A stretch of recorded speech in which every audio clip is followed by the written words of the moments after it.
You. The Scarlet Hotel is special on many levels, from the delicious Well and Good restaurant on the main floor to the coolest rooftop patio bar in Lincoln, the Barred Owl, on the top floor of the hotel with great views of the city and one of the coolest drink menus. Book your stay or book a staycation today at scarlethotelnebraska.com.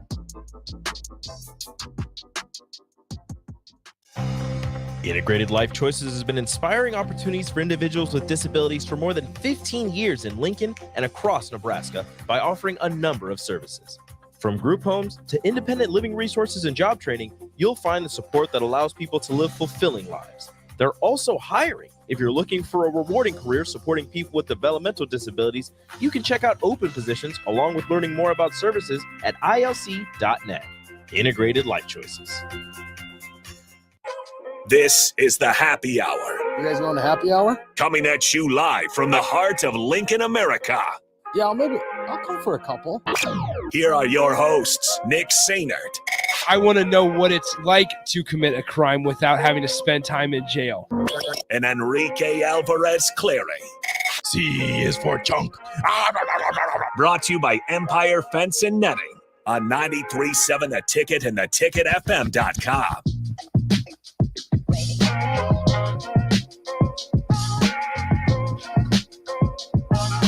Welcome in. Happy Wednesday. This is the Happy Hour, 93.7 The Ticket, theticketfm.com. Nick Sainert, Rico joining you guys as usual. What's up, Rico? Hello. How's the day? So far, so good, man. It's a blast. It looks nice outside. Yep. I know it's cold, but it looks really nice outside. It's not bad. I just got done with lunch downtown in the Haymarket. First of all, there's a guy dressed as Buddy the Elf. Awesome. And you Good know for that him. scene. So I went to a local establishment where the doors it's a revolving door, so it's like circle, right? Yeah. And you remember that scene when he gets into New York and he starts running in circles in that thing? They were videotaping him doing that. So I'm not sure what they were doing down there, but he was dressed as Buddy the Elf and he was recreating scenes from the movie. Did he look familiar? No. Like, that's what I thought. Is he some kind of social media guy? Well, I was thinking, like, is it that, or is it somebody from Nebraska, like an athlete? I mean, no way. Are you sure? He just walked in and he was like, "Hey, I want to run in circles or in your the revolving door." Yeah, and they were like, "We got to go talk to the manager." And the manager was like, "Sure." Yeah. So it was good though. But back to your point, I walked back. I rode a scooter down. And it was a little chilly on the scooter with the wind going. Fast. Yeah. Those things move. Those things do move, especially when you're going downhill. It's not like a golf cart where it has like a resistor on it. Windscreen. Yeah, well, it doesn't have the windscreen, but it also doesn't have like a resistor to where once you get up to a max speed, they're like, all right, we need to just slow down a little bit. Slow down. They don't have that. If you're going down a hill, you're going to continue going down the hill unless you brake. Well, and you don't want to brake too hard because then you fall over the front wheel. Oh, that'd be so fun. Dual flip. So anyway, I was like, I'm gonna walk back, and it was pretty nice walking back.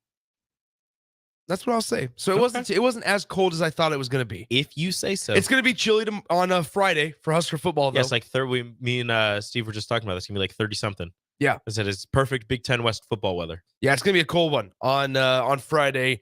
I think like 37 is the high. I think the snow got pushed back though. We're supposed to get it over the weekend now, but nonetheless. Saturday? Mm-hmm. Oh, no. Yep. All right. Well, as always, 402-464-5685, the Honda of Lincoln hotline and the Starter Heyman text line are both open for you guys the entire show today. I said this, I did my little spiel last night after the Class A state championship game, but I'll say it now because I have a feeling there's different people listening, obviously. But I will say this right now. Thanks for hanging out all football season, all high school football season specifically. Myself, Jay Foreman, Raph a few times, and now Almon Green after last night. Appreciate you guys hanging out with us Thursday, Friday nights. Obviously Monday night, now all day Tuesday, as we brought you Class A a lot of the times, but some Class B high school football throughout the season. It's a quick turnaround as in less than 10 days, the high school basketball season gets underway. Woof. November 30th is the first game. And so we'll go right into high school basketball season coming up in a little over 1 week's time. So appreciate you guys hanging out with us And especially yesterday as well, all day long, we were here doing stuff on the ticket over from Memorial Stadium. It was good. It was a good day of football yesterday. Obviously, the first game was the closest between you had Boone Central and Wahoo, two extraordinary defenses. Ends in a 12-0 game. The second game, not as close, 41 straight points from Norfolk Catholic, and they win 41-3 over the Ord Chanticleers.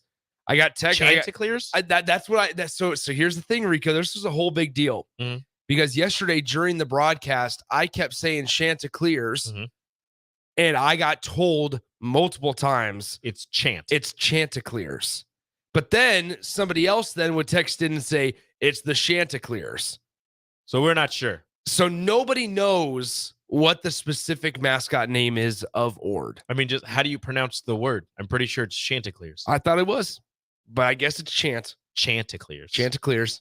So if you know 402-464-5685. That's ridiculous. And then Class A game, I mean, we all know what happened. That West Side dominated 56-0 over as they Elkhorn have all South. season. Yeah, but I mean, huge. I mean, thoughts and prayers go out to Madden Riggs, who had to get had the stretcher come out and had to be carted off the field. So thoughts and prayers, obviously, with Madden and his family. Don't have an update. If somebody does have an update, that's one of the good things about social media. If anybody does have an update, feel free to let us know because that was a scary sight yesterday at Memorial Stadium that took and interrupted about 15, 20 minutes of game time just while they were tending to him with some sort of upper body injury, neck, head area. He got sandwiched pretty hard by a really good defensive end for Omaha West Side, and then another guy that has about 17 Division I offers. So he got sandwiched pretty good during the game last night, and I believe what would have been the third quarter, I think. So it was a good day of football, though. Nonetheless, not too cold, a little windy, but whatever. Let's talk Husker football, rather. Okay. We got a loaded show for you guys today. We're going to be talking to Steve Marik of Inside Nebraska coming up in a little over 10 minutes or so as we get you ready for not only Nebraska versus Iowa, but also Nebraska versus Duquesne tonight. It's a big one this evening. 7 p.m. tip-off for Nebraska basketball versus Duquesne. It's a Duquesne team that beat Stony Brook by, I believe, 22 points a couple of weeks ago when those two teams matched up. So it might be, and I hate to say the word trap game, but Nebraska, here they are at 5-0. This is a trap game for them. This is a significant game. It's not a team that you Nebraska can overlook. This isn't one of those. Absolutely not. This is one of the tougher tests that you're going to get before you end up seeing Creighton. Yeah. So you can't take them lightly. And like you said, they've played a similar opponent and they whooped on them pretty well as well. Yeah. So we'll talk Nebraska Duquesne. We'll also talk obviously Nebraska Iowa. And for that 11 a.m. kickoff, it's a big day in Nebraska athletics on Friday. I want to make sure. And Joe says on the text line, not the powerhouse Stony Brook. Well, Nebraska struggled at times against Stony Brook. That's why it's also all part of this little tournament called the Cornhusker Classic, where you have obviously Nebraska playing Stony Brook, Nebraska playing Duquesne playing Stony Brook. So you have those. That's why those two teams play each other. But Duquesne's also probably the most talented team Nebraska's going to play up until this point, and that's including Oregon State. Yes. And so Duquesne's probably the best team that they've played up to this point. So we'll talk to Steve more about it coming up in a little bit. Nebraska is going to start Chubba Purdy at quarterback on Friday. And I'm fascinated. You just think about this quarterback room for Nebraska football over the entire season, right? You bring in Jeff Sims. He has his struggles at Georgia Tech. You think, okay, fresh start, new offensive coordinator at Nebraska, where maybe there's a little more talent than at Georgia Tech. That's going to be, at least minimized, if you will. It's not minimized. Nope. It's magnified, in all honesty. So then you, because of injuries, have to turn to Heinrich Harburg. He starts out strong against the Louisiana Tech and Northern Illinois of the world, and then not necessarily progresses, but actually regresses at times in some areas of his game, to where now Chubba Purdy comes in, orchestrates a 90-some yard drive that Nebraska fans feel pretty good about it against Maryland up until the interception at the end of the game. that some will say it's Chuba's fault. Some will say it's the wide receiver's fault. Some will say it's Marcus Satterfield's issue. But they felt good enough for that 90-yard drive that they sit there and go, yeah, we want Chuba Purdy to be starting quarterback at Wisconsin or against Wisconsin. Yep. He comes out, plays serviceable, doesn't turn over the football. No, plays strong to start. Has a similar performance, dare I say, to maybe not running the ball, but in terms of how it looked just overall, similar type of performance and feeling around Chuba Purdy that we had around Heinrich Harburg after Northern Illinois and Louisiana Tech. Mm-hmm. I mean, let's be honest. And is it the new shiny toy effect, or or do you actually feel good about this quarterback? Like, that's my question for some people. And so now it's all right. Chuba Purdy is going to be the quarterback going into Iowa against the second best defense you're going to play all season. Yeah, it's just a funky, just evolving situation at quarterback, because if you're a Nebraska fan, and this is where we want your guys' thoughts, 402-464-5685, whether it's on the Honda of Lincoln hotline, Starter Heyman text line, Starter Heyman Jewelers live video stream, Facebook, YouTube, Twitch, Twitter, or Allo Channel 951, you're sitting here going, how do you really feel about this whole situation? Mm-hmm. Because Heinrich Harburg, you started feeling okay with him. Like, okay, this guy is good enough to lead us through a season. Mm-hmm. He gets a couple losses. He makes some pretty bad mistakes consistently, and you completely turn the page on that. Now, same thing with Chuba. Here we are at this start where it's, we feel like Chuba could probably orchestrate the offense pretty strong with us or for us. Oh, now you don't want to operate in the what if mindset, but man, you're just hoping, like you're throwing it against the wall, hoping something sticks. I mean, they mentioned it earlier where if Chuba wasn't injured at Colorado when Jeff Sims went down, he would have been the guy that went in the game, and then we would have had a lot more of Chuba. And who knows what would have happened in the games, following that, how Chuba would have looked if Nebraska would have won those games, et cetera, et cetera. But you didn't. You had Heinrich Harburg. He led you to a few wins. He led you to 5 wins and a few losses, and had some nasty turnovers and some pretty gross games, but he still got you to 5 wins. And then he gets hurt. Chuba's finally healthy enough. He comes in the game, orchestrates a 90-plus yard drive, takes you to Wisconsin, leads you to 2 scores and 2 drives to start the game, and then the offense starts to flounder. Is that Chuba's fault? Is that the play calling? Is that the people around him? I don't know. I couldn't tell you. But what I can say is, in terms of one aspect of the game for a quarterback that I thought that he was stronger at than both Heinrich and Sims, it was throwing the ball. Again, it's one game. It's one game against a pretty good Wisconsin defense, but his touch, accuracy, what have you, on passes just looked more natural and fluid coming from him than it did with Heinrich and Jeff Sims all season. So rolling with him out there against Iowa, honestly, and I'll say this now just to kind of get it out of the way, is I don't know if it matters who you line up at under center against Iowa. It's not going to look pretty. I am curious. I mean, this is stuff we'll find out on Friday. Like, I'm really curious on how well Nebraska can move the ball on Saturday. Like, obviously, the final score is probably not going to be, that drastic of a difference between what we've seen, frankly, from recent games. But I mean, if Nebraska is able to somehow come out and put up 2 scores, or Nebraska's defense, and would that be catching lightning in a bottle? Maybe, because the likelihood of putting up 14 points like they did against Wisconsin in the blink of an eye is probably not going to happen against Iowa, right? Why? Because Iowa's defense is much better than Wisconsin's, yes, but then also offensively for Iowa, you're probably going to take more time up off the clock. Nebraska's defense, their strength is the rush defense, and kind of like I told AD and Raf this morning, is while we're sitting here as Nebraska fans going, everything Iowa does plays into the hands of Nebraska. Iowa finds themselves saying the same exact thing.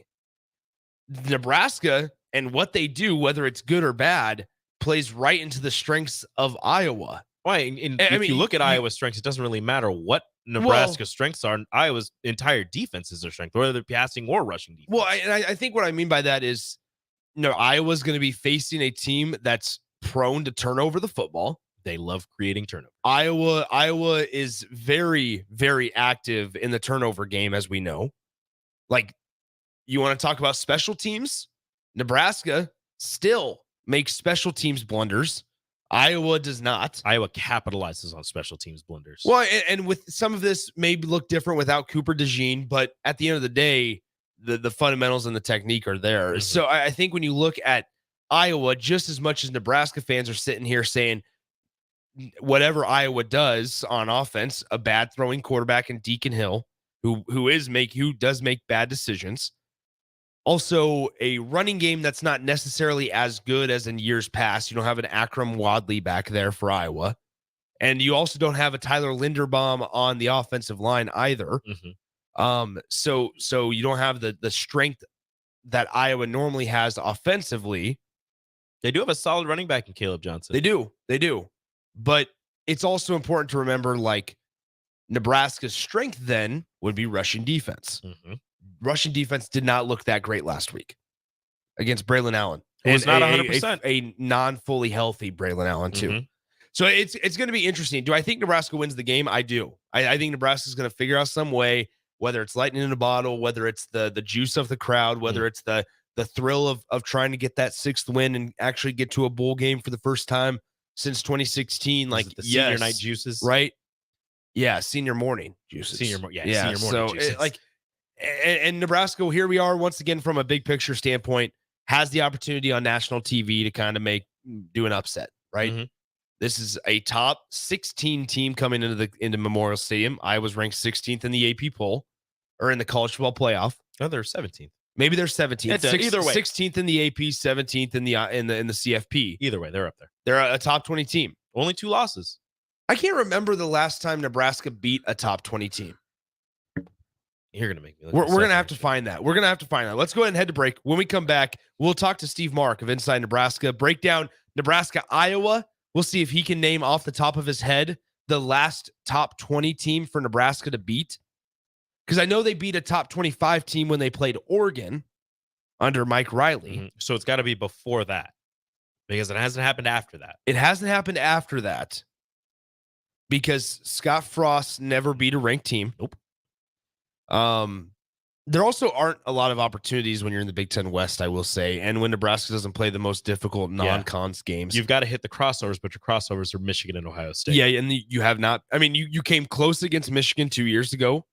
Is it going to be? 3 years ago in 2021. Is it going to be that Ohio State game where Levante ripped it away? wouldn't be Were October. they top 20? It wouldn't be October. It wouldn't be 2012. Or maybe that was 2013. Man.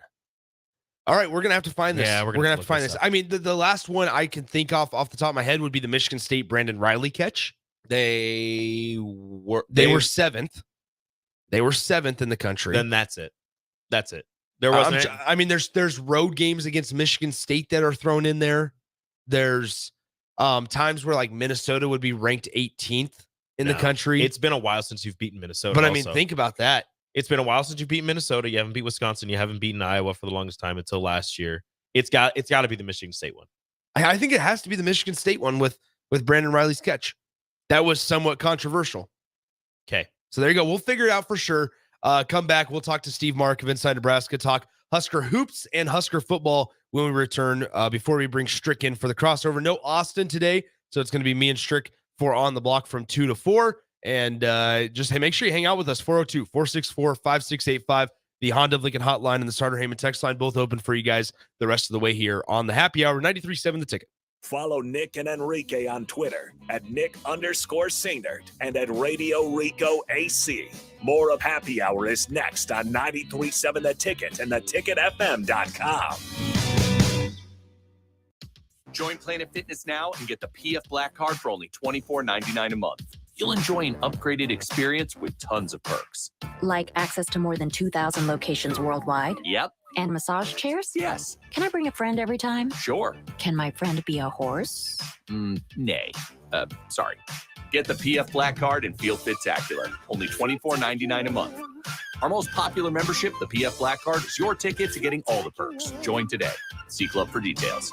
If you're not going to Memorial Stadium for a home game and don't have any travel plans for away games, there's a great place in Omaha to catch the action, the Inner Rail Food Hall. There's plenty of space. The Backstretch Bar has amazing game specials on game days. $15 Blue Moon and Bud Light pitchers, $6 margaritas, and $6 Moscow Mules. And if you're hungry, take in some of their great options from their game day pizza specials. Do football game day right in the Inner Rail Food Hall in Exarban Village in Omaha.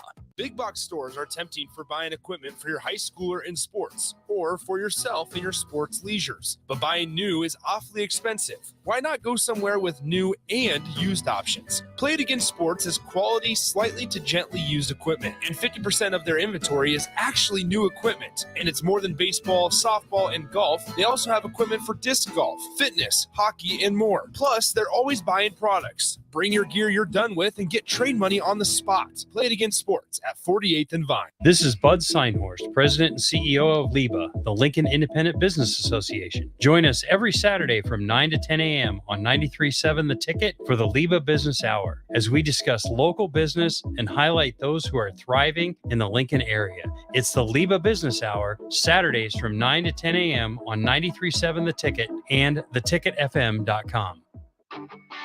Gaina Trucking is hiring CDL Class A and B drivers. Gaina Trucking guarantees a 40-hour work week year-round, and their strong team culture makes it not a job, but a career. Gaina Trucking offers health, vision, and dental insurance, 401k with company match, an employee assistance program, and other bonus programs. Build a better career today with great team culture at Gaina Trucking. Learn more and apply today at GainaTrucking.com. Landmark Implement, your local John Deere dealer, invites you to attend our upcoming Parts and Service Expo events. It's the best time to buy parts all year. Take advantage of specials December 6th through the 15th with additional savings the day of your local expo. Find savings on oil and filters, gifts for under the tree, and most pre-ordered John Deere parts. Visit with our trained and certified technicians and sign up for our service specials. Don't miss out. It only comes around once a year at your local Landmark Implement. Visit landmarkimp.com/events for a complete schedule of our expo events and experience the Landmark difference. Is your backyard ready for fun with friends and family this fall? GE Landscape Supply has pavers and boulders, which are a great accent for any landscaping project. And you can find them at 6701 Cornhusker Highway. GE Landscape Supply sells to homeowners and contractors with a vast selection of landscaping and construction materials. And don't forget, they deliver anywhere, nearby or far away. Stop by at 6701 Cornhusker Highway from 7 a.m. to 5 p.m. Monday to Friday. Go to gelandscapesupply.com for more info or call 402-467-1627. This year, give the gift of delicious food, incredible service, and a lasting memory with the Pillar Restaurant Group gift card. When you purchase a $50 gift card, you receive a $5 bonus card, or purchase a $100 gift card to receive a $20 bonus card. These cards can be used at all Pillar Restaurant Group locations, including Venue Restaurant and Lounge, Piedmont Bistro, The Butchery, The Bakery, and all Lincoln Good Sense Deli Fresh Subs locations. Available for purchase at any of our concepts or online at prgnebraska.com. Allo is turning 20 this year, and we plan to celebrate all year long. Since 2003, Allo has vowed to put customers first and deliver a drastically different experience. No matter where you live, work, or play, we believe you deserve an affordable, secure, and reliable connection. We're proud to have served our businesses and residents with seriously fast fiber optic service for 2 decades. Thank you for trusting Allo as your local internet, phone, and TV provider. Follow us on social media to know about the 20th anniversary celebrations in all our Allo communities. Belmont Chiropractic and Novotny Nutrition and Wellness specialize in getting rid of people's pain quickly and permanently. For 31 years, they've been extremely successful with advanced techniques in pain relief using spinal adjustments and decompression, detoxification, diet and lifestyle modification, and more. They are fully equipped to handle the most seasonal athlete, weekend warrior, car accidents, strains, sprains, and more. Is there anywhere you're experiencing pain on your body, or are you fighting decreased energy and depression? Consult Belmont Chiropractic and Novotny Nutrition and Wellness first at 402-476-8619. Gary with Gary Michaels Clothiers Lincoln. As we celebrate our 40th anniversary, which started in Hastings in 1983, I often reflect on the Lincoln men's stores no longer here. They are McGee's, Ben Simons, Landon's, Rothschild, Sir Winston, Post and Nickel, Ragman, Murray's, Miller and Payne, and Joseph A. Bank. You know where I'm coming from. Gary Michaels has been battle-tested, and we are committed to serve Nebraskans as your premier store for men for many years to come. Gary Michaels Clothiers, 56th and Pine Lake Road, Lincoln. College football in Lincoln, America. The time has come. Start your game day off right with the A1 Automotive Ticket Tailgate pregame show. Join the ticket crew as they bring you all the coverage you need to get you ready for the action. It's the A1 Automotive Ticket Tailgate pregame show, powered by Sunbelt Rentals. Ben Bleicher with Professional Realty Group of BHHS Ambassador, Select Plumbing, Jimmy John's, Lincoln Wall-to-Wall Wine and Spirits, Fleet Feet, Bure's Cheese Spread on 93.7 The Ticket and theticketfm.com. Vershawn Jackson for Brandt Excavating. Brandt's been in business for 29 years, and they specialize in a variety of things. If you're looking for someone to get the job done in precision demolition, excavating, trucking, mass grading, and site prep, Brandt is the place to call. To set up a quote or learn more, call Brandt Excavating at 402-474-4113 or go to BrandtExcavating.com. They're also hiring, so join the team today. Brandt Excavating, a part of the Bauer brand, who reminds you, go Big Red! Hi, it's Charlie Stone, and here with me is Andy Goodyear, General Manager of Honda of Lincoln. Andy, I know the new Honda sales are going really good right now at Honda of Lincoln, and with that, a lot of fresh trade-ins are coming in. Can you tell our listeners about your pre-owned selection? I'm happy to, Charlie. Like you said, with new Honda sales going very good, we have a lot of fresh trade-ins coming in daily, and not just Hondas. We have just about every maker model you can imagine, with over 100 pre-owned and certified pre-owned to choose from, and prices starting at just $5,900. Wow, what about financing? We have financing as low as 3.29% APR on certified Accords and CRV. Thanks again, Andy. People love the selection and great service at Honda of Lincoln. Maybe it's time you come experience the Honda of Lincoln way of doing business. 27th and Yankee Hill Road or online at hondaoflincoln.com. You're listening to the Happy Hour with Nick Sainert and Enrique Alvarez Clary. This isn't the real Caesar's Palace, is it? What do you mean? Did Caesar live here? No. I didn't think so. On 93.7 The Ticket and theticketfm.com.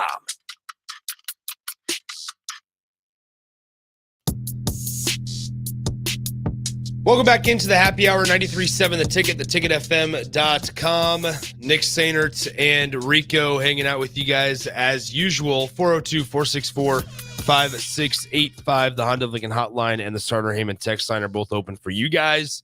The rest of the way here, we are going to now bring in Steve Mark of Inside Nebraska here on the Allo VIP line. VIP line brought to you by Allo Fiber, where they understand the importance of exceptional service with local heart. Steve, it's a busy time of the year, crossover season. It's Thanksgiving week and Black Friday football. How's life hanging for you?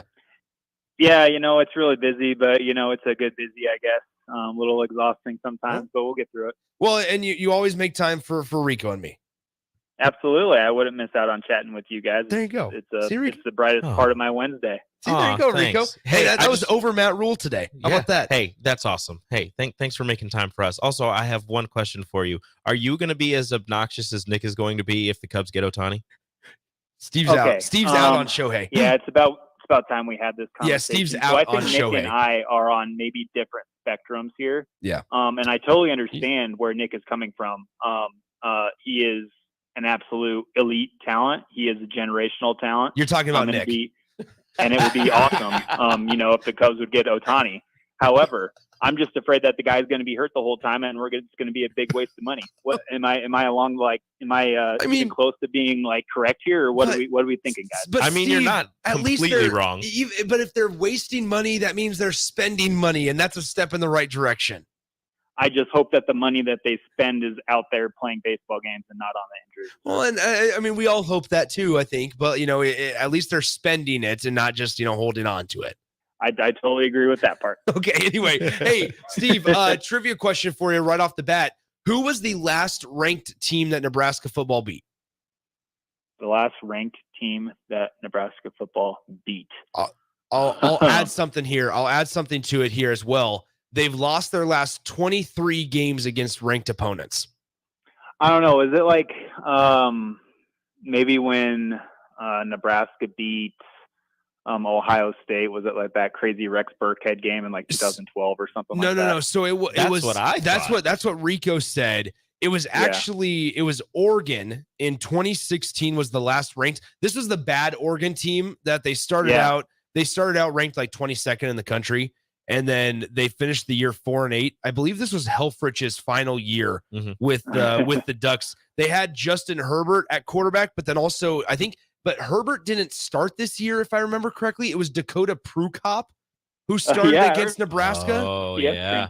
So Herbert was on this roster in 2016, but Dakota Prukop with Royce Freeman in the backfield. Prukop was supposed to be great. Yeah, he was not great. He was, He was not great. Did he come from Montana State, if I remember correctly? Hold on. I mean, that was a big name out of the portal that year. Oh, we're figuring this out right now. I'm navigating Sports Reference. What about the last top 10 team? This was actually this is what something we were talking about earlier in the show as well. Last top 20 team, I guess, for Nebraska to beat.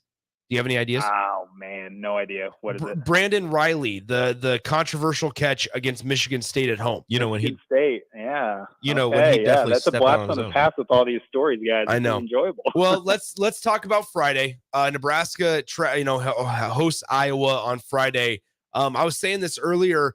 As Nebraska fans, we're sitting here going, all right, what Iowa does or doesn't do well fits kind of into Nebraska's strength, if you will. But what Iowa could also be saying going into this weekend is what Nebraska doesn't do well, which is turn over the football and just move the ball on offense fits, and bad special teams fits right into Iowa's strengths. I mean, so how do you see this game on Friday going? Because I keep going back and forth on whether or not Nebraska is going to clinch bowl eligibility. Yeah, it's an interesting question, and you're right. Iowa does a lot of good things that helps them win. When their offense isn't scoring the football, special teams is a big part of that. The defense is a big part of that. When I look at this matchup, I'm kind of optimistic actually. If I'm talking to Husker fans here, because I don't know. I have this feeling in my gut, and it comes from last weekend in Madison, Wisconsin, watching all the multiple players that came up in the post-game press conference. A lot of them had tears in their eyes, guys. And you can tell, it made complete sense when Matt Rule, before they got up there, he was saying, they have a lot of crushed players in that locker room right now. And they really felt that loss to Wisconsin. It really hit deep. It stung them, I think. And, when I was talking with Marquise Buford, the starting safety for the Huskers, he was talking about what the locker room was like. He had tears in his eyes. And Nick Henrik, obviously he knew that his season was done, but we didn't at that moment. He had tears in his eyes talking about, what it would mean to come out next week against a rival like Iowa and kind of beat them, get that trophy and go bowling for the first time and kind of give the older guys on this team something good that they haven't really had at all in their careers here.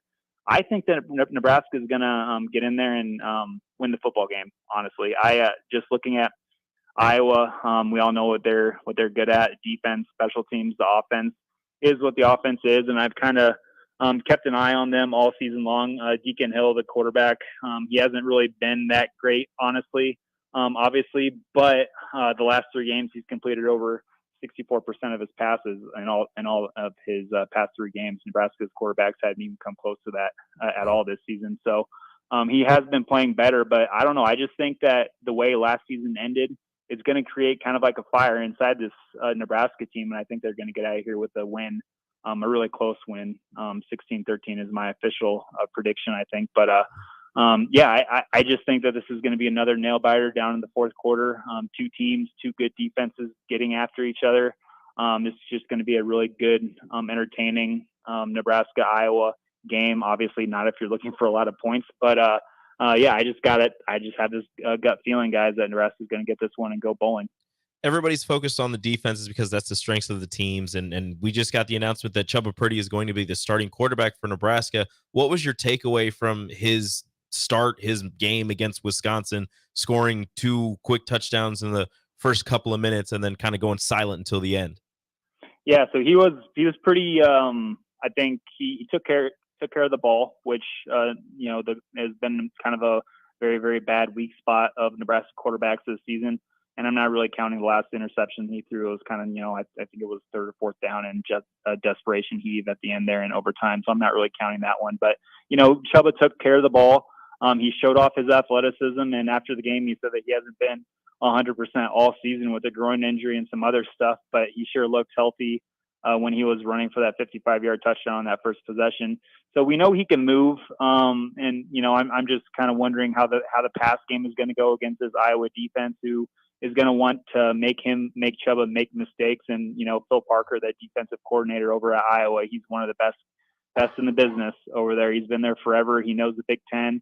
And I think he's going to, do some similar things that Wisconsin did against Chuba Purdy, and that's maybe sending some corner cap blitzes, showing blitz, dropping back into coverage, just little things like that might confuse an inexperienced quarterback. And Chuba has experience. Obviously, he started some games at Florida State before Nebraska, but I just think with Phil Parker, he's going to throw some things out there that an inexperienced quarterback might struggle with.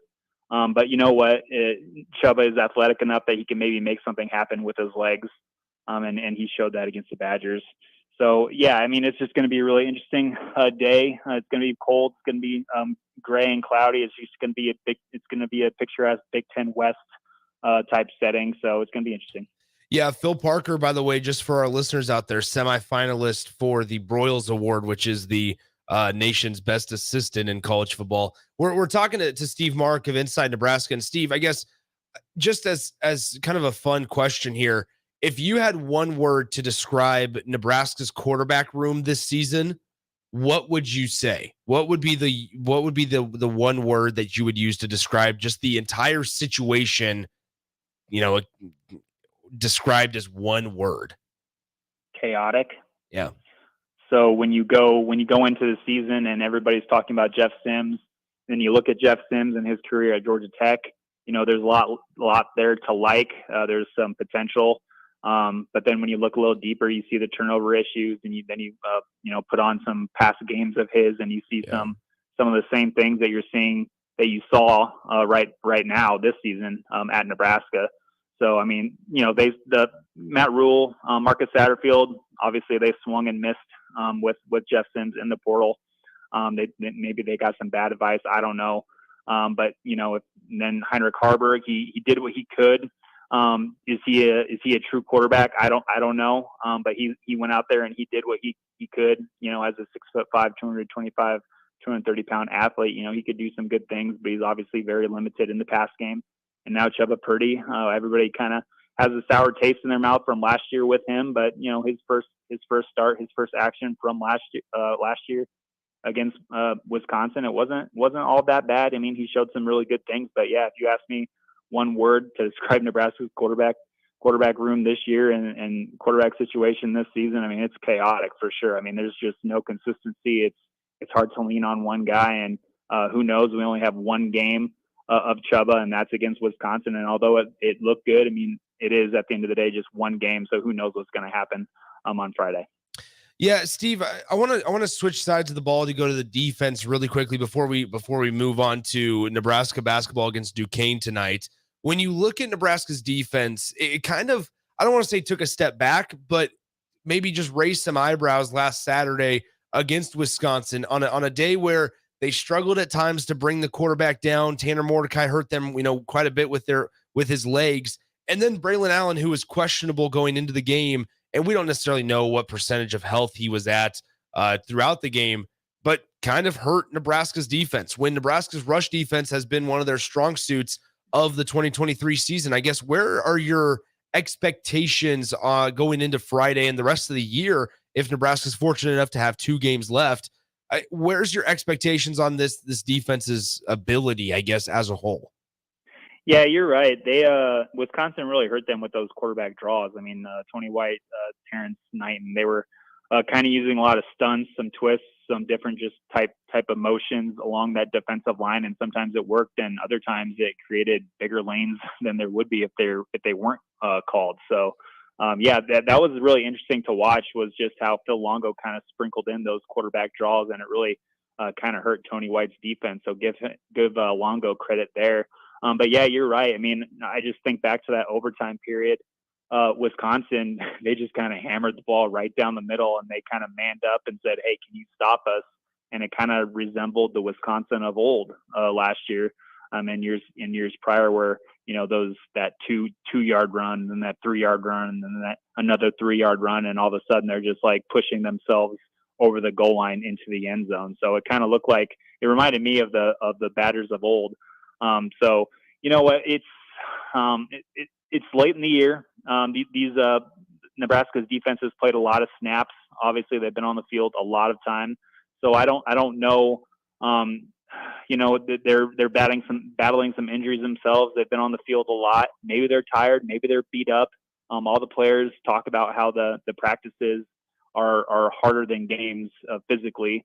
So maybe that has something to do with it. Maybe Matt Rule is learning something right there for next season and seasons on. So, when I look at that game and compare it to what they might see against Iowa, it's going to be a kind of a different setting. Iowa is not the Phil Longo spread attack that they saw last week. It's kind of a different, more traditional pro style with Brian Ferentz over there in his second to last game or third to last game that he'll be coaching over there. So yeah, I don't know. I just have this feeling in my gut that this is going to be more of an offense that I think Nebraska will have more success against.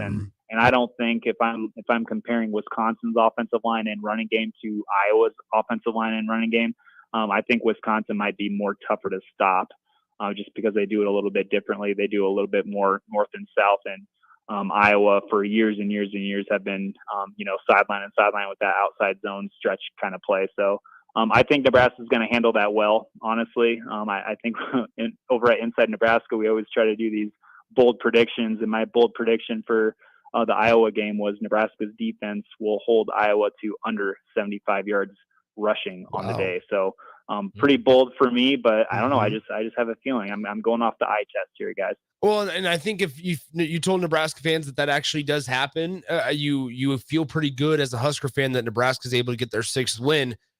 Just hoping that Iowa's defense wasn't the one that scored the points and ended up winning the game for Iowa. Okay, Steve, transitioning over to hoops. Nebraska has a big one, probably against the toughest team that they've faced to this point, and that's including Oregon State. They take care of business in the Sanford Pentagon in Sioux Falls against Oregon State over the weekend, but now they have Duquesne tonight. Was I wrong in calling this a trap game just about 30 minutes ago? No, I think you're onto something there, Nick, because I mean, it's easy to overlook this one, right? I mean, you've got Creighton coming up after Cal State Fullerton, which is after Duquesne. And so I think a lot of eyes are going to be on that one. And tomorrow is Thanksgiving and the holiday and everything. And I think it'd be easy to overlook. I don't know how many people are going to be inside PBA to watch this one tonight. Maybe I'm wrong and it's a good sized crowd, but yeah, you're absolutely right. Duquesne's coming in here. They've only lost once, and that's to a Princeton team. Princeton is usually a pretty good ball club. They beat a Rider 77-58, and they also beat Stony Brook pretty easily, just like Nebraska did. So, and they have 2 guards that I've tried to keep up with, tried to watch some highlights on, Day Grant and Jimmy Clark. They're both around 6'2", 6'3" guards. Grant is averaging 20 points per game. He's shooting a lot of threes. He's making 35% of them. Both of those 2 guys were preseason all conference picks. They can play some basketball, Duquesne can. So it's going to be interesting, and it's going to, I think, show a lot about this Fred Hoiberg team, especially defensively. Are they going to get up for this one? Are they going to do what they need to do their job, and as the superior program, handle this inferior program? And no offense to Duquesne, but this is a game that Nebraska should win. It needs to win. And if they don't, that's going to look pretty bad, in my opinion, especially what they look like, especially after coming off a performance against Oregon State where, they just looked absolutely awesome defensively in that first half. It seems like every single possession was, the sideline, the Husker sideline, the coaches were just like, looked really, really excited just from every defensive stop. I mean, that place looked like it was a great venue, great atmosphere, and Nebraska did well. But yeah, you're absolutely right. Don't overlook Duquesne. They are a good basketball team. They've got some really talented players in Day Grant and Jimmy Clark. So I'm going to be really interested. I think Nebraska wins this one, but I'm wondering by how much. This will be interesting tonight. How impressive is it for Nebraska to be doing this without, the massive contributions that they were getting from Keisei Tominaga last season. I mean, he's out there. He's still a threat to go off whenever, but without his 3-point shooting being at the level that it was, how impressive is it for Nebraska to do this? And how impressed are you with Rink Mass in the start to his Husker season? Yeah, I think they're able to do that without Keisei kind of forming into shape yet, because of the veteran type roster that Fred Hoiberg and company have kind of assembled for this season. I mean, you look at guys like Bryce Williams, you mentioned Rink Mass, Juwan Gary is back with some fresh legs and a new shoulder. I mean, he looks really good. He looks really kind of determined, I think. But yeah, I mean, CJ Wilcher coming off the bench is high. Alec and the energy he brings, I mean, that's really big too. It's just a lot of old guys on here, and that's a good thing for a basketball team, especially in the Big Ten, to do if you want to do some things this season. And Rink Mask has really done an excellent job. I mean, he's doing everything that I think Fred Hoiberg expected him to do. Now it's going to be one thing to do it against teams that they've played, these kind of low major teams that they have played. What's it going to look like when you start playing the Michigan States, the Michigan States, and all the other Big Ten teams? So it's going to be really interesting to see. But I think they're able to get by without Keisei kind of forming into shape right now because of the leadership of the older guys, and they're really trying on defense. I think they're really giving maximum effort. Sam Hoiberg is flying around just like he always did. So it's fun to watch right now, and I'm interested to see if they'll keep it up and what this looks like once they start to play in the Big Ten. Yeah, Steve, I was having the conversation with a mutual friend of ours the other day, and like it feels like this Nebraska team could be their best if Keisei isn't the best player on the floor. Understanding his game, there's certainly a situation for that, and there's a time and a place for Keisei to be obviously the most electrifying player and the guy that gets the crowd the most energized. But if he's like their second or third best player out there on the floor, this Nebraska team is going to be really, really good, because if you continue getting contributions from like a Rink Mass or 20 plus points from Bryce Williams, and he shows his complete kind of game and style, this Nebraska team, then we're really talking, I think. Yeah, for sure. Because if you remember last year, like there were stretches where if Keisei was off, I mean, there was no hope to score the basketball. Right now, this season, I don't think that's accurate, because I mean, you have Bryce Williams, I think, is starting to get even more comfortable. The more games he plays, the more comfortable he's getting, the more aggressive he's getting. And at 6'7", I just love his frame as a guard. I mean, he's got so much ability, and I just think that he's getting more comfortable. But yeah, I mean, you're absolutely right. With Keisei, I think he's shooting like 35% from three right now. And some of the stretches, as he's out there and he's trying to get more comfortable from that sprained ankle, some of the stretches that he's had has not been good, obviously, to be completely honest. But he's still averaging 11 points. And but yeah, you're absolutely right. If he's not on, last year that would have been a death blow to the offense. But this year, I don't think it's the case, and I think that's a credit to Fred Hoiberg and the job that they've done in the transfer portal with guys like Bryce Williams, Rink Mask. Josiah Alex, not the offensive player, but he does bring a lot defensively and energy wise. So it's going to be really fun to watch. All right, Steve, we'll go ahead and let you go, man. Have a happy Thanksgiving. I'm sure I'll see you tonight at the game at PBA, but then if not, we'll see you on Friday. Yeah, can I ask you guys something? Like, what's your favorite Thanksgiving dish? Okay, so Steve, I'll let Rico answer. Go ahead. Oh, now I'm really interested in your answer. Mine is it's ham. It's holiday ham. My grandma's throwing it on there. We got some pineapples, some pineapple juice, all the fixings on there. It's delicious, and I can never get enough of it. Well, Steve, yeah, Rico, hold on, Nick. Rico, I need to say this because you just like are awesome right now. Because my mom, back in Howells, my hometown, she makes ham as well, and she puts these like pineapple circles with, and she puts a cherry right in the middle. Ooh. It's like God's gift to Thanksgiving meals. It's awesome. Yeah, my grandma doesn't put the cherry, but she puts the I'll help her make it, and we stick the cloves all in there, and then we pour the pineapple juice on there, put the circles all over. You go about halfway, you take it out, you roll it over, and then you just pour the juice all over it. Oh, my mouth is watering just thinking about it. I'm so excited for tomorrow when I go to help her start making it. Nick, can you even come close to topping that? Well, so here's the thing, and the listeners know this, so I'm okay with saying this. Yep. We aren't a typical on my dad's side. We're a typical with my dad's my parents, so my grandparents. Too many words. We're a typical Thanksgiving. On my mom's side of the family, we are not typical. We're doing a taco bar for Thanksgiving meal tomorrow. Whoa. Yeah.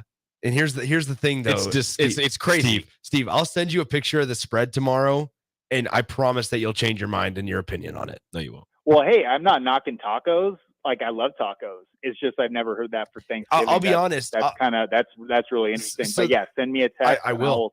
I'll send you a text right back with my. There you go. Yeah, I didn't know that the Pilgrims and the Native Americans shared tacos. Well, here's the deal. There's like 40 of us, and so we're sitting there going, all right, what's the easiest way to feed everybody? And Yeah, it's you gotta feed the people. get the pork carnitas, get the chicken and the ground beef, and then everybody just brings a side and desserts, and we're all happy.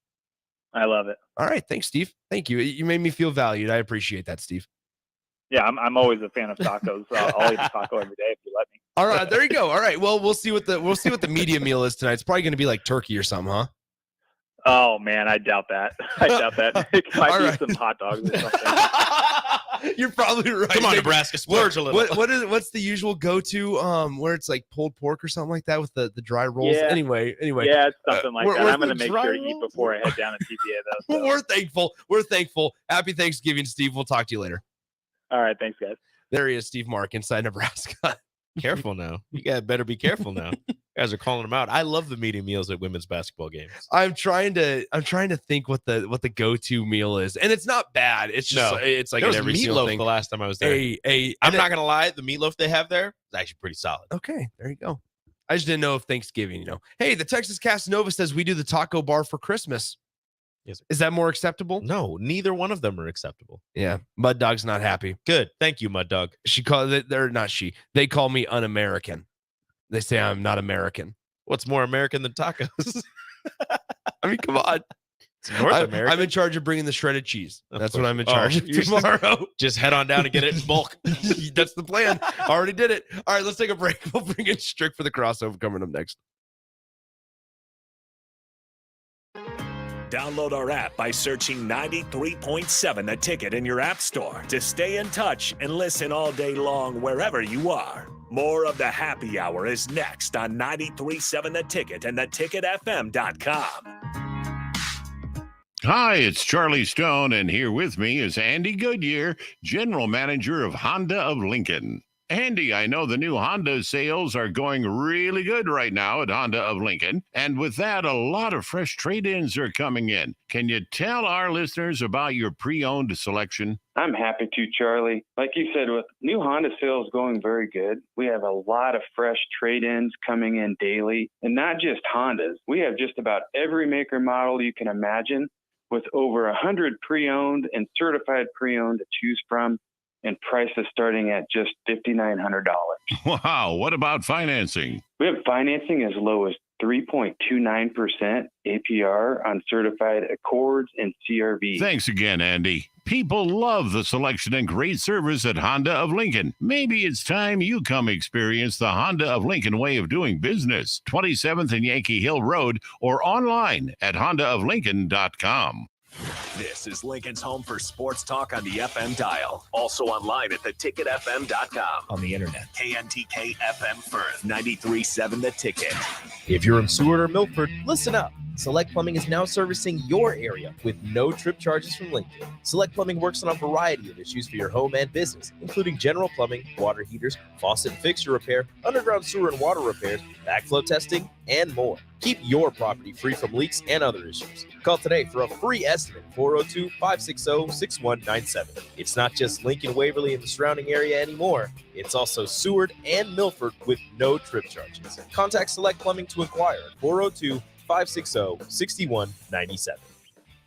Vershawn Jackson for Brandt Excavating. Brandt's been in business for 29 years, and they specialize in a variety of things. If you're looking for someone to get the job done in precision demolition, excavating, trucking, mass grading, and site prep, Brandt is the place to call. To set up a quote or learn more, call Brandt Excavating at 402-474-4113 or go to BrandtExcavating.com. They're also hiring, so join the team today. Brandt Excavating, a part of the Bauer brand, who reminds you, go big Brand. Big box stores are tempting for buying equipment for your high schooler in sports or for yourself in your sports leisures. But buying new is awfully expensive. Why not go somewhere with new and used options? Play It Again Sports is quality, slightly to gently used equipment, and 50% of their inventory is actually new equipment. And it's more than baseball, softball, and golf. They also have equipment for disc golf, fitness, hockey, and more. Plus, they're always buying products. Bring your gear you're done with and get trade money on the spot. Play It Again Sports at 48th and Vine. The Southern Pecan Cake from Beatrice Bakery. They don't just let you call anything Southern, especially when it's baked right here in Nebraska. There are standards you have to meet, like a rich, decadent, moist caramel cake? Check. Bursting with too many large pecans to count? Check. Big enough to share with the whole group? Check. But delicious enough that you won't want to share? A big check on that one. The Southern Pecan Cake, the newest cake to the Beatrice Bakery lineup. Try it for yourself at Beatrice Bakery. Online at BeatriceBakery.com. Welcome to our world of yum.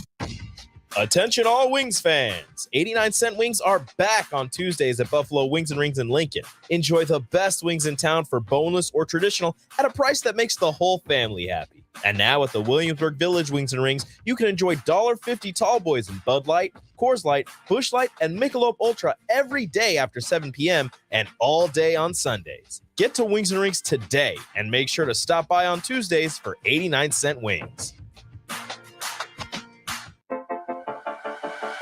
Whether you're booking a trip to Lincoln for a football game or a volleyball weekend, the Scarlet Hotel at Innovation Campus is the place for you. The Scarlet Hotel is special on many levels, from the delicious Well and Good restaurant on the main floor to the coolest rooftop patio bar in Lincoln, the Barred Owl, on the top floor of the hotel with great views of the city and one of the coolest drink menus. Book your stay or book a staycation today at scarlethotelnebraska.com. Okay, it's time to sell the house. How do we even begin to choose from the hundreds of realtors in town? Easy. We make a pros list. You mean a pros and cons list? No, just a pros list. We need someone with pro photography to showcase the house in the best possible way, pro marketing to make sure we get maximum exposure, pro negotiations so we know we get the best price. This is one of those times where you already know the right answer, isn't it? You know it is. Ben Bleicher and Professional Realty Group. Contact Ben Bleicher and the team at Professional Realty Group of Berkshire Hathaway's Home Services Ambassador. Online at prg-ne.com.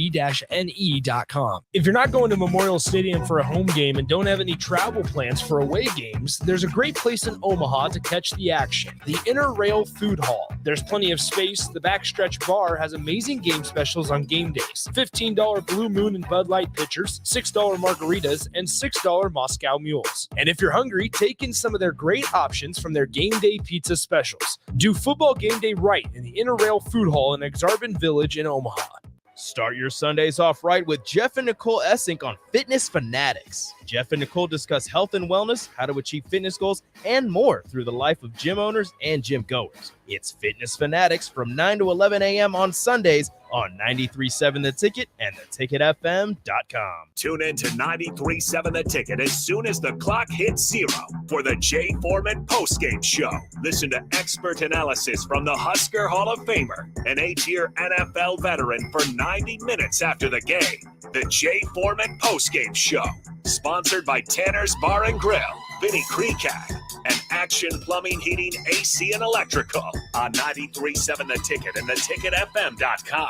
This is Bud Seinhorst, President and CEO of LIBA, the Lincoln Independent Business Association. Join us every Saturday from 9 to 10 a.m. on 93.7 The Ticket for the LIBA Business Hour, as we discuss local business and highlight those who are thriving in the Lincoln area. It's the LIBA Business Hour, Saturdays from 9 to 10 a.m. on 93.7 The Ticket and theticketfm.com.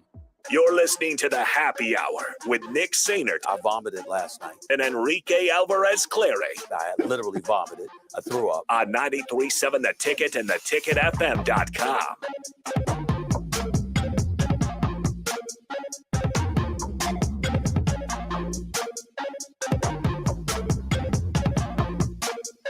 Welcome in. There we go. I sure got the wrong microphone on. Welcome back in. It's the Happy Hour, 93.7 The Ticket, theticketfm.com. Nick, Rico, and Stricky. What's up? I thought I was doing something right. I mean, I was close. You were one off. You put on mic 2, which is right over there. Nobody's using it. Yeah. 1, 2, 3, 4, 5, 6. There you go. I got it. What's up? A beautiful day.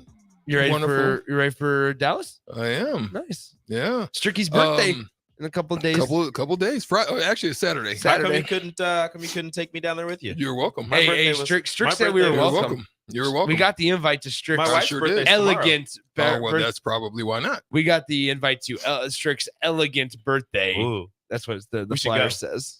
Yeah. Well, I'm elegant. Listen, I had a birthday. I'm excited. I have a birthday too. I'm excited. Why's that? Clester and I got together, had a strategic meeting last night. He's helping me out, just kind of getting things in order because of his expertise in the business and being there for quite a long time in the pharmaceutical realm, and got global open wound care. Oh, nice. Wow. Man, I'm excited, bro. That's what we like to see. Yeah, All man. right, man. So I'm excited. So that was good. Stay tuned for that one. All right, let's we got to get to the recap of weekend picks. Yeah, man. Because we've had a couple of days. Strick wasn't here on Monday. We were both. I mean, I was obviously in Memorial Stadium on Tuesday. So recap of weekend picks here. I thought about doing them today, but instead we're gonna just push them a day back, and I'll get the picks from you guys on Friday. Okay. We won't do it on air, Yeah. but I'll get the picks from you guys on Friday so we Okay. can keep it going. Sounds good. So this week, Rico had the best record.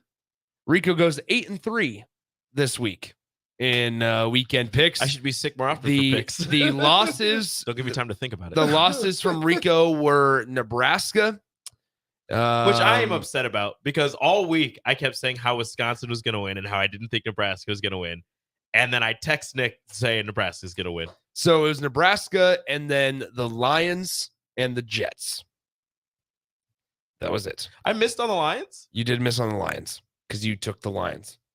Lions won by I think like 2 or 3 because they won on the last second touchdown. Yeah, they won by 3, but it was 2.5, wasn't it? It was 7.5.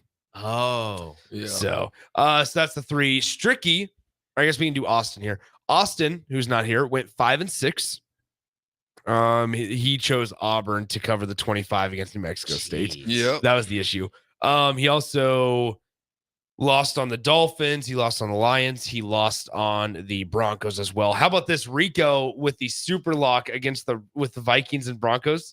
This is where Strick hurt himself. This one hurt. Well, no, Rico, No, I got that right. You super locked the Vikings, and you texted me, said Dobbs is built different. Oh yeah. And the Broncos won by 1. Yep. So they did not cover. Vikings ended up covering, and Rico wins. Built Strick different. super locked the Broncos. Oof. And did not win that one. Obviously, Never doubt Joshua Dobbs. Stricky finishes 6-5 this week. I also finish 6-5. So there you go. It's unbelievable. There you go. I mean, I'm upset. You're upset? I'm very upset, You should be. especially after freaking. Do you remember your losses? I'm down in Phoenix. Yeah. Watching the Husker game, and I got excited. Was in Scottsdale, Old Town, just chopping it up with a few friends. Then we kind of went a couple other places that just didn't have it on. And you've got to be. I was dumbfounded coming back watching that game goes into overtime. I mean, it's like they looked so good. Yeah. In just early on For 5 minutes. I mean, so good. Things were looking like it was going to be rolling, and it just falls off the map. Now, is Purdy running too much? Are we back into the Harburg situation? I don't know. We're about to find out Friday. Chuba's the starter. We're about to find out Friday when Nebraska faces Iowa. I just don't know if you want Chuba throwing it 25 times on Friday. I would have to agree. I mean, liked the balance of Anthony Grant and Emmett Johnson. Yeah. 12 carries for Anthony Grant, 13 for Emmett Johnson. I liked that balance. You also saw a little bit more of you saw more of the old Anthony Grant that we were able to watch last year instead of this year's Anthony Grant. Lower the shoulder, hold on to the ball. Yeah. The reason you don't want them throwing that, their name is Hawkeyes for a reason. They're Hawk defense. They really they take on the name when it comes to the defensive side of things, and I just don't want. I think they would set him up with showing him something, and even the counter to what you think they might do, they're going to do something else, which I don't want you understand what I'm saying by that? No, Like, I do. in your mind, you might prepare for, okay, they come down in, they might, flood linebackers looking like they're going to come and drop linebackers out. But then they end up dropping defensive ends instead of linebackers, and then it's a man with some form. That's how freaky they are. I mean, that's what Wisconsin was doing like the whole time. They'd have everybody on the line, and then they'd have 4 people drop back. Yeah. But I think in this game, you're gonna not 25, but you're gonna have to use a mix of passes. You're gonna have to have Chuba make some plays in the air, because I was gonna load the box and say, if you want to beat us, you're gonna have to throw. You're gonna have to make a couple of plays to get them to back up a bit. That's and it my just thought. can't be first quarter bangers. No, you can't, unless you go up 14-0, and maybe Iowa's offense is bad enough where you can actually hold on. Really? Wisconsin's offense isn't freaking. No. Well, there was a lot of missed tackles, unfortunately. Struggled to get Tanner Mordecai on the ground. I would also add, like, there is a way here to where Nebraska does, I don't want to say air it out, because that gets thrown to one side and like to the extreme. Throw the ball with success. They can throw the ball here and be successful, because we saw it on Saturday. Like we saw more crossing routes on Saturday. We saw guys like Jalen Lloyd getting open up the seam on Saturday. That is going to be there, I think, against a secondary that's without their best player, against a defense that's without their best player, a team that's without their best player. So I think when you look at Nebraska, there's a way that they can work in sync and they can work together. But if you don't run the ball, this is a game once again where when you look at all the running backs, when you look at the quarterback, you're talking about 40 carries or more with those guys. I mean, and you're probably having 55 plays, 55, 60 plays. That's probably where you're at as an offense, and 40 plus are with our runs.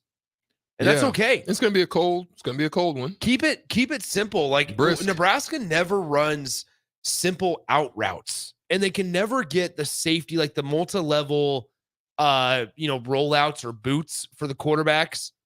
They never get it to where, number one, they block off the edge well enough. They usually will whiff on a block on the edge.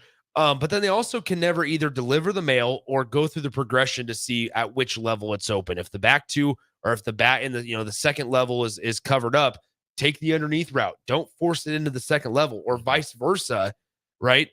But there's so many pieces of that they need to work on executing. That's where the execution just struggles and is not very good.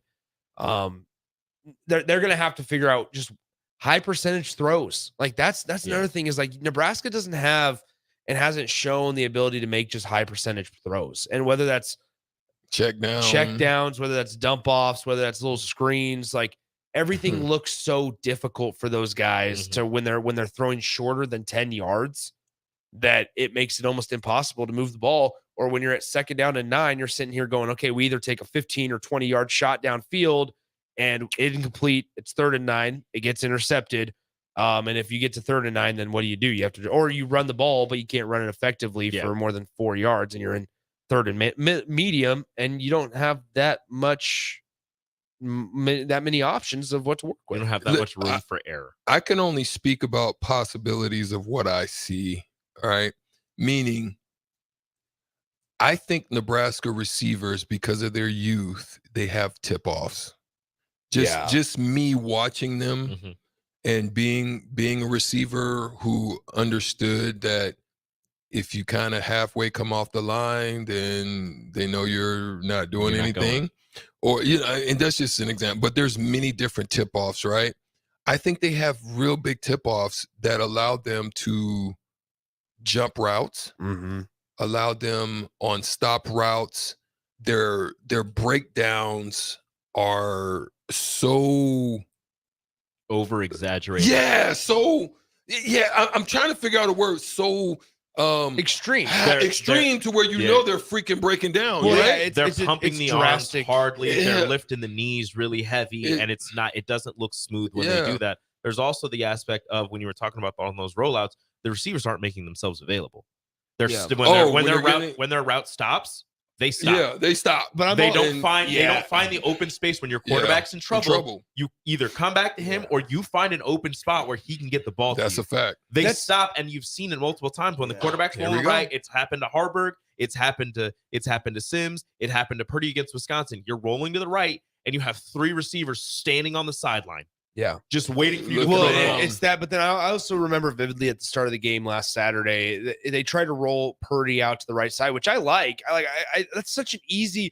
And number one, it's a play that Nebraska's just been hurt on, and been run that play against them so many times. When you're facing the Wisconsins, you're facing the Illinois, the Iowas, the traditional Big Ten West, because it gets a bad quarterback in some sort of rhythm. Mm-hmm. Like it lets them see that they can complete a pass, right?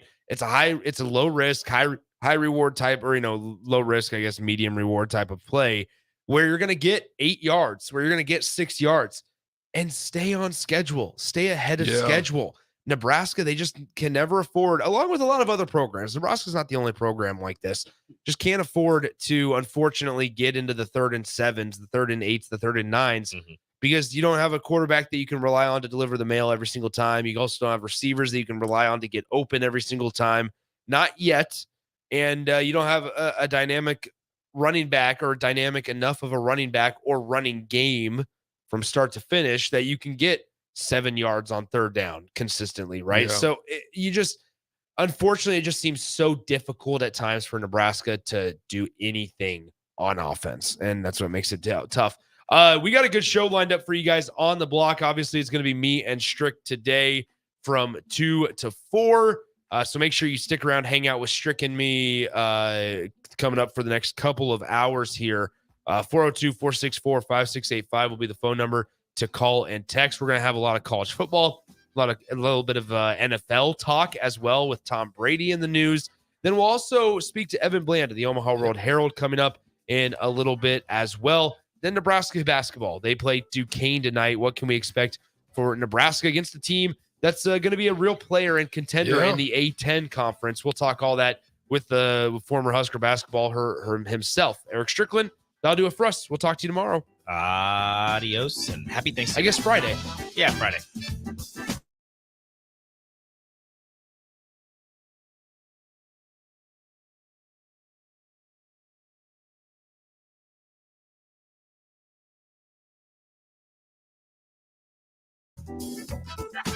It's the best.